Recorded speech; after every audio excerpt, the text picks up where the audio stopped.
Баршаңызға сәлем, мен есімім Гүлфия, каналыма қош келдіңіздер. Бүгін сіздермен бірге тауықтың аяғын духовкада пісіретін боламыз. Бұл ас өте дәмді болып шығады. Түскі немесе кешкі асқа дайындаса болады, өте дәмді әрі тез уақытты аз алады. Маринады да ерекше болып шығады, сондықтан жасап көріңіздер. Алдымен 850 грамм тауықтың аяғын аламын. Тауықтың аяғын маринаттаймыз. Ол үшін біз тауықтың аяғына 2 ас қасық кетчуп, 2 ас қасық майонез,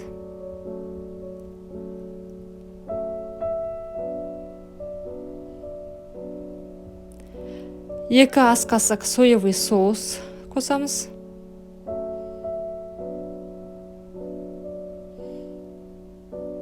Және 3-4 чеснок қосамыз. Енді чеснокты кішкене 1-2 қоссаңыздар да болады, бірақ маған чеснок ұнағандықтан кішкене көбірек қосамын.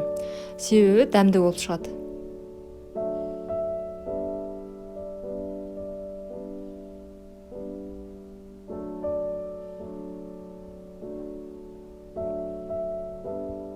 Дәміне қарай қара бұрыш қосамыз.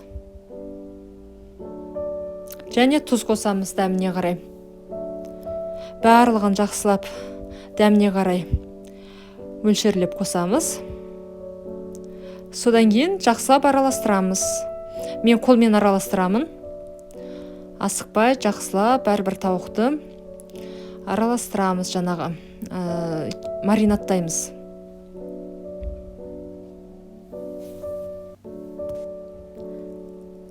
Жақсылап араластырып, 30-40 минутқа шетке алып қойыңыздар. Маринад толығымен сіңуі керек. Менде 40 минут тұрды. Енді қазір осы тауықтың аяғын формаға салып, духовкада пісіретін боламын. Форманы майлаудың қажеті жоқ, тек бірден сала берсеңіздер болады. Негізі осы тауықтың аяғына картоп, пияз, сәбіз қосып пісірсеңіздер де болады. Өте дәмді болып шығады.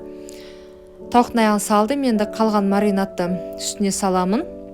Піскен кезде дәмді болып шығады. Духовкада 180 градуста 50 минут пісіремін. Өз духовкаларыңызға қараңыздар, мүмкін сіздердікі ұзақ уақыт алуы мүмкін.